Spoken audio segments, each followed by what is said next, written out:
नमस्कार, मैं हूं श्वेता। फटाफट 30 खबरों में आपका स्वागत है। चलिए जानते हैं देश प्रदेश की प्रमुख खबरें। कांग्रेस अध्यक्ष मल्लिकार्जुन खड़गे और नेता राहुल गांधी ने प्रधानमंत्री नरेंद्र मोदी को पत्र लिखकर हालिया पहलगाम आतंकी हमले पर चर्चा की मांग की है। उन्होंने आतंकवाद के खिलाफ एकजुटता दिखाने की अपील की और संसद का विशेष सत्र बुलाने का अनुरोध किया। विपक्ष का कहना है कि ऐसे कठिन समय में सरकार को मजबूत इच्छा शक्ति और राष्ट्रीय एकता का प्रदर्शन करना चाहिए ताकि आतंकवाद के खिलाफ देश की ठोस नीति सामने आए। उत्तर भारत में भीषण गर्मी से जूझ रहे लोगों को जल्द राहत मिलने वाली है। एनसीआर, पश्चिमी उत्तर प्रदेश, पंजाब, हरियाणा, राजस्थान और मध्य प्रदेश में तापमान बहुत अधिक है, लेकिन 2 मई से मौसम बदल सकता है। इस दिन नया पश्चिमी विक्षोभ आने की संभावना है, जिससे धूल भरी आंधी और बारिश हो सकती है। इसके चलते तापमान में वृद्धि रुक जाएगी और गर्मी से राहत का सिलसिला शुरू होगा, जो 30 मई के बाद और प्रभावी हो सकता है। पहलगाम आतंकी हमले के बाद कांग्रेस और बीजेपी के बीच एक फोटो को लेकर के विवाद छिड़ गया है। कांग्रेस ने प्रधानमंत्री नरेंद्र मोदी पर निशाना साधते हुए एक फोटो शेयर की, जिस पर बीजेपी ने तीखी प्रतिक्रिया दी है। बीजेपी नेता अमित मालवीय ने कांग्रेस पर सरतन से जुदा मानसिकता को बढ़ावा देने का आरोप लगाया है और कहा है कि यह मुस्लिम वोट बैंक को साधने की रणनीति है। इस फोटो वॉर से सियासी माहौल गरमा गया है। सुप्रीम कोर्ट ने वक्फ संशोधन कानून 2025 को चुनौती देने वाले नए याचिकाओं को सुनने से इनकार कर दिया है। कोर्ट ने स्पष्ट किया है कि वह याचिकाओं की संख्या और नहीं बढ़ा सकता, क्योंकि उन्हें संभालना मुश्किल हो जाएगा। इससे पहले 5 याचिकाओं को पहले ही सुनवाई के लिए स्वीकार किया जा चुका है। कोर्ट ने अन्य याचिकाकर्ताओं को सुझाव दिया है कि मुख्य याचिकाओं में हस्तक्षेप याचिका दाखिल कर सकते हैं यदि उनके पास नए आधार हो।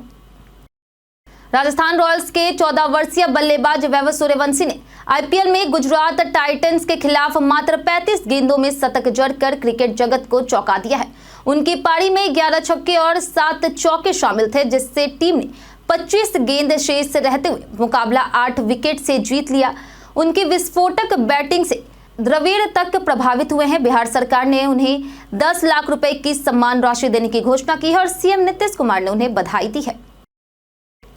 संयुक्त राष्ट्र में भारत ने पाकिस्तान को कड़ी फटकार लगाते हुए कहा कि उसके रक्षा मंत्री ने खुद आतंकवादियों को प्रशिक्षण और आर्थिक मदद देने की बात स्वीकार की है। भारत ने मंच पर बिना नाम लिए पाकिस्तान पर दुष्प्रचार फैलाने और निराधार आरोप लगाने का आरोप लगाया है। भारत ने कहा है कि दुनिया अब और आंखें मूंद नहीं सकती और अंतर्राष्ट्रीय समुदाय को आतंकवाद के खिलाफ सख्त रुख अपनाना चाहिए।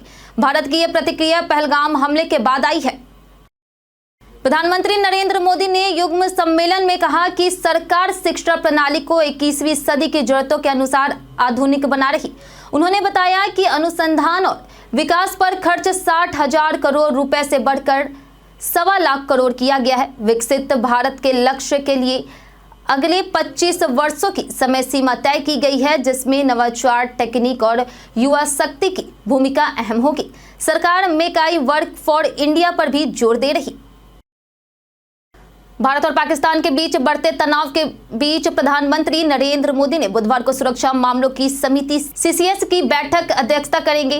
बैठक में पहलगाम आतंकी हमले में सुरक्षा तैयारियों पर चर्चा होगी। इसके बाद राजनीतिक मामलों की समिति सीसीपीए की भी बैठक होगी। भारत ने पाकिस्तान पर कई कूटनीतिक कदम उठाए हैं, जैसे सिंधु समझौता स्थगित करना, अटारी बॉर्डर बंद करना और पाकिस्तानी राजनयिकों को निष्कासित करना। दिल्ली में 2000 बसों को हटाने से यात्रियों को भारी परेशानी का सामना करना पड़ रहा। बसों की कमी के कारण लोग घंटों बस का इंतजार करने पर मजबूर है। पीक आवर्स में स्थिति और भी गंभीर हो जाती है, जिससे स्टॉप पर भीड़ बढ़ जाती है। पुरानी बसों को हटाया गया है क्योंकि उनका रखरखाव और सुरक्षा मानक कमजोर हो गए थे, लेकिन इससे यात्रियों को असुविधा हो रही। रिजर्व बैंक ऑफ इंडिया यानी आरबीआई ने एटीएम में 100 और 200 रुपए के नोट डालने का आदेश जारी कर दिया है। यह फैसला 2026 तक लागू होगा, लेकिन 2025 में ही इसकी शुरुआत हो जाएगी। 2025 तक 75% एटीएम में 100 या 200 रुपए के नोट होंगे, जो 2026 तक 90% तक पहुंच जाएंगे। इसके अलावा 1 मई 2025 से होम बैंक से अलग एटीएम से पैसे निकालने पर अतिरिक्त 23 रुपए का चार्ज लगेगा। मुंबई के बीकेसी स्थित जियो वर्ल्ड सेंटर में 1 से 4 मई 2025 तक विश्व ऑडियो विजुअल एंटरटेनमेंट समिट का आयोजन किया जाएगा। मुख्यमंत्री देवेंद्र फडणवीस के नेतृत्व में महाराष्ट्र सरकार द्वारा आयोजित इस कार्यक्रम का उद्घाटन प्रधानमंत्री नरेंद्र मोदी करेंगे। प्रधानमंत्री मुंबई में कई विकास परियोजनाओं का लोकार्पण करेंगे, जिसमें समृद्धि हाईवे का अंतिम चरण भी शामिल है। इस आयोजन का उद्देश्य महाराष्ट्र की संस्कृति और पर्यटन को वैश्विक स्तर पर बढ़ावा देना है। धामी सरकार ने चारधाम यात्रा को सुरक्षित और व्यवस्थित बनाने के लिए नए नियम लागू किए हैं। उन्हें बद्रीनाथ धाम में फोटो और वीडियो पर 5,000 रुपए जुर्माना, कपड़े के जूते और मोटी जुराब पहनने की सलाह, दर्शन के लिए स्लॉट और टोकन व्यवस्था, प्रसाद दुकानों पर कड़े नियम और ऑक्सीजन कंस्ट्रक्टर अनिवार्य करना शामिल है। यात्रा मार्ग पर पार्किंग और यातायात व्यवस्था भी सुदृढ़ होगी, जिससे श्रद्धालुओं की सुविधा सुनिश्चित की जा सके। आईपीएल में 14 वर्षीय वैभव सूर्यवंशी ने 35 गेंदों में शानदार शतक जड़कर सबको चौंका दिया है। हालांकि गुजरात टाइटंस के कप्तान शुभम गिल ने उनकी प्रशंसा करने की बजाय इसे अच्छा दिन बताकर सीमित कर दिया है, जिससे वे आलोचना के घेरे में आ गए हैं। पूर्व क्रिकेटर अजय जडेजा ने गिल की टिप्पणी पर नाराजगी जताई है और कहा है कि ऐसे युवा खिलाड़ी के आत्मविश्वास को बढ़ाना चाहिए, जिसने बड़े गेंदबाजों के खिलाफ बेहतरीन प्रदर्शन किया। अक्सर हम अपने फोन में कई अनावश्यक ऐप रखते हैं जो सिर्फ स्टोरेज घेरते हैं, लेकिन कुछ सरकारी ऐप्स ऐसे हैं जो रोजमर्रा की जिंदगी को आसान बना सकते हैं। दीक्षा और स्वयाम ऐप्स पढ़ाई के लिए मददगार हैं। 112 इंडिया इमरजेंसी में जान बचा सकते हैं। एम परिवहन वाहन दस्तावेजों के लिए जरूरी है और आरबीआई रिटेल डायरेक्ट सुरक्षित निवेश के लिए बेहतरीन है। यह 5 ऐप स्मार्टफोन में जरूर होने चाहिए। 1 मई 2025 से एटीएम ट्रांजैक्शन महंगे हो जाएंगे। आरबीआई ने इंटरचेंज फीस बढ़ाने की मंजूरी दे दी है। अब दूसरे बैंक के एटीएम से नकदी निकालते पर चार्ज 17 रुपए से बढ़कर 19 रुपए और बैलेंस चेक करने पर 6 रुपए से बढ़कर 7 रुपए हो जाएंगे। यह बढ़ी हुई फीस फ्री ट्रांजैक्शन लिमिट के बाद लागू होगी। व्हाइट लेवल एटीएम ऑपरेटरों की मांग पर यह बदलाव किया गया है। जीमेल ने एक नया फीचर्स मैनेज सब्सक्रिप्शन लॉन्च किया है, जिससे यूजर्स अनचाही मेल सब्सक्रिप्शन को एक क्लिक में मैनेज कर सकते हैं। अब हर मेल खोलकर अनसब्सक्राइब ढूंढने की जरूरत नहीं है। यह फीचर्स जीमेल ऐप और वेब दोनों पर उपलब्ध होगा और यूजर्स को जरूरी और बेकार मेल्स के बीच फर्क करने में मदद करेगा। इससे इनबॉक्स साफ और जरूरी मेल्स तक पहुंचना आसान हो जाएगा। अक्षय कुमार की फिल्म केसरी चैप्टर 2 ने रिलीज के 11 दिन में वर्ल्ड वाइड 100 करोड़ से ज्यादा की कमाई कर ली है। फिल्म भारत से ज्यादा विदेशों में शानदार प्रदर्शन कर रही और सनी देओल की जाट के रिकॉर्ड्स तोड़ने के बेहद करीब पहुंच चुकी है। धीमी शुरुआत के बावजूद फिल्म ने वर्किंग डेज में भी अच्छा बिजनेस किया है और अब रेड 2 के आने से पहले माहौल गर्म कर दिया है। पहलगाम हमले के बाद भारत सरकार पाकिस्तान के विमानों पर एयर स्पेस और पोर्ट बैन की तैयारी में है। सूत्रों के अनुसार भारतीय हवाई क्षेत्र से पाकिस्तानी विमानों की एंट्री रोकी जा सकती है। अगर यह कदम उठाया गया तो पाकिस्तानी विमानों को वैकल्पिक रास्तों का सहारा लेना पड़ेगा। प्रधानमंत्री नरेंद्र मोदी ने हमले के दोषियों को सख्त सजा देने की बात कही है। इस मुद्दे पर बुधवार को केंद्रीय मंत्रिमंडल की अहम बैठक होगी। अक्षय तृतीया 2025 पर सोने की खरीदारी शुभ मानी जाती है और इस साल 30 अप्रैल को मनाई जाएगी। हालांकि कीमतें रिकॉर्ड स्तर पर है। 10 ग्राम 24 कैरेट गोल्ड 97,970 रुपए और चांदी 1,05,000 रुपए प्रति किलो तक पहुंच गई है। फिर भी निवेशकों में रुचि बनी हुई है। गोल्ड ने एक साल में 32% और सिल्वर ने 15% रिटर्न दिया है। महंगाई के बावजूद लोग परंपरागत खरीदारी करना नहीं छोड़ रहे। भारतीय फिल्म निर्देशक पायल कपाड़िया को कांस फिल्म फेस्टिवल 2025 में जूरी सदस्य के रूप में आमंत्रित किया गया है। 2024 में उनकी film all we imagine range light को ग्रेड प्रिक्स अवार्ड मिला था, जिसके बाद यह सम्मान उन्हें मिला है। वे 78वें कांस महोत्सव में फ्रांसीसी अदाकारा जूलियट बिनोस की अध्यक्षता में भारत का प्रतिनिधित्व करेंगे। यह भारतीय सिनेमा के लिए एक गौरवपूर्ण क्षण है। 14 साल के वैभव सूर्यवंशी ने आईपीएल 2025 में राजस्थान रॉयल्स की ओर से 35 गेंदों में तूफानी शतक जड़कर इतिहास रच दिया है। वह सबसे कम उम्र में शतक और प्लेयर ऑफ द मैच बनने वाले खिलाड़ी बने। उनके इस सफर में वीवीएस लक्ष्मण की अहम भूमिका रही, जिन्होंने उन्हें राहुल द्रविड़ को सुझाया। बेखौफ अंदाज और आत्मविश्वास से भरे वैभव को अब क्रिकेट का बेबी बॉस कहा जा रहा। मई 2025 में देश भर में कुल 12 दिन बैंक बंद रहेंगे, जिसमें 4 रविवार, 2 शनिवार और 6 स्थानीय छुट्टियां शामिल हैं।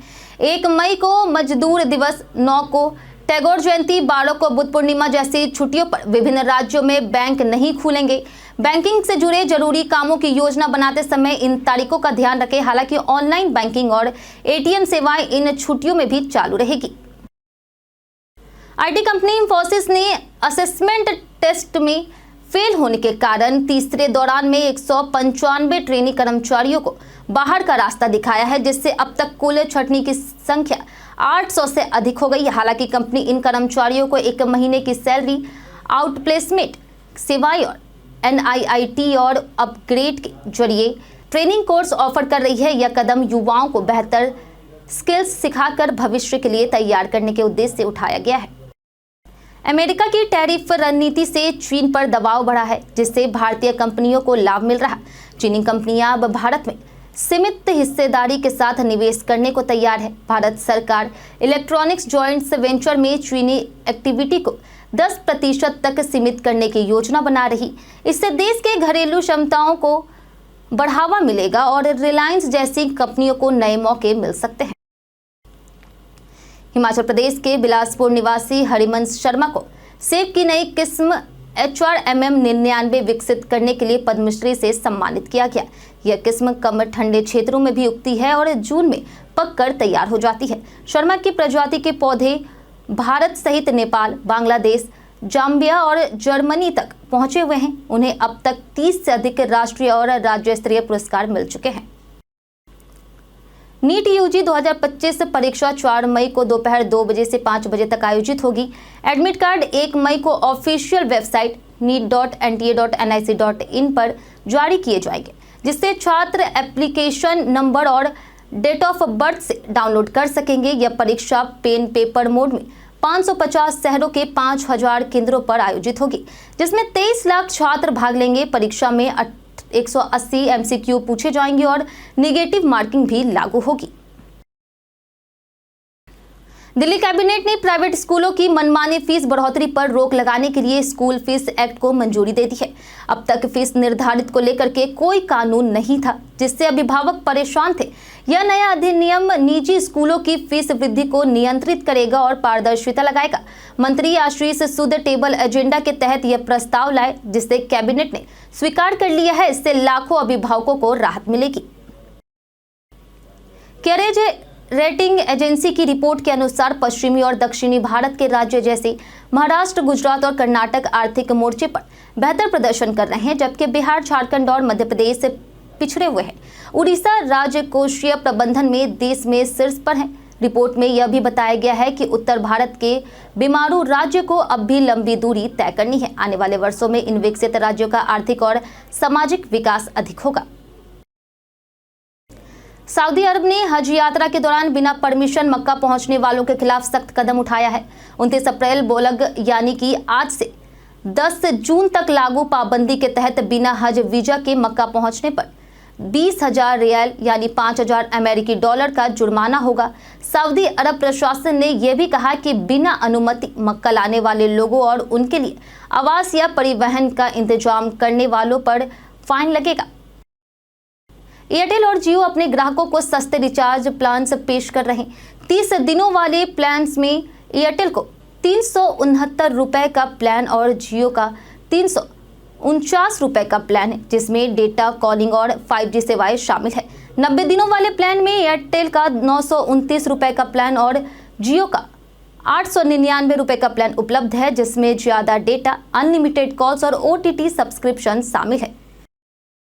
आज के लिए फिलहाल इतना ही। जिन लोगों ने हमें कमेंट किया था उनके नाम है जितेंद्र ठाकुर, प्रमिला कुमारी, नौशाद राजा, दीपक कुमार, अमित कुमार और कृष्णदेव। तो चलिए बढ़ते हैं आज के सवाल की ओर। और आज का सवाल है, आपके क्षेत्र में मौसम का मिजाज कैसा है? आप अपने जवाब हमें हमारे कमेंट सेक्शन में जरूर बताएं। और आज के लिए सिर्फ इतना ही। हमारे साथ बने रहें और देखते रहें बिहारी न्यूज। धन्यवाद।